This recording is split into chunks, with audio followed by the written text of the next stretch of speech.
শুধুমাত্র আলু দিয়ে এত সুন্দর একটা নাস্তা আগে কখনো দেখেছেন? আসসালামু আলাইকুম। এত সুন্দর নাস্তাটা আমি কিভাবে তৈরি করলাম সেটা আজকে শেয়ার করব। আর এটা খেতে তো মাশাআল্লাহ অনেকটা সুন্দর হয়েছিল। তো প্রথমত আমি এখানে কয়েক টুকরো আলু সেদ্ধ করেছি, তারপরে ওর মধ্যে দিয়েছি চালের গুঁড়ো। চালের গুঁড়ো দিলে এটা একটু শক্ত হবে, ভালো হবে।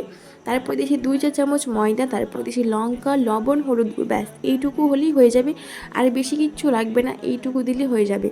তারপর এটাকে ভালো করে অল্প অল্প জল দিয়ে ভালো করে এটা ডো বানিয়ে নিতে হবে। আমি হাত দিয়ে এরকম লম্বা লম্বা করে নিয়েছি, তোমরা চাইলে এটা বেলুন চাকের সাথে বেলে নিয়ে কেটে নিতে পারো।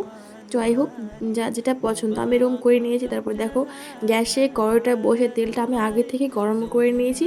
তারপর এগুলো এক এক করে দিয়ে লাল লাল করে ক্রিস্পি করে ভেজে নিলে আমাদের এই নাস্তাটি রেডি হয়ে যাবে। এতটা সুন্দর, অনেক সুন্দর হয়েছিল খেতে। অবশ্যই বাড়িতে একবার ট্রাই করে দেখবেন। এটা খেতে দেখতে যতটা সুন্দর, খেতে কিন্তু তার থেকেও বেশি সুন্দর। আমি ভাবতে পারিনি যে এতটা সুন্দর হবে খেতে। আর হ্যাঁ, ভিডিও ভালো লাগলে লাইক, কমেন্ট, শেয়ার আর আমাকে অবশ্যই সাবস্ক্রাইব করে দিবেন।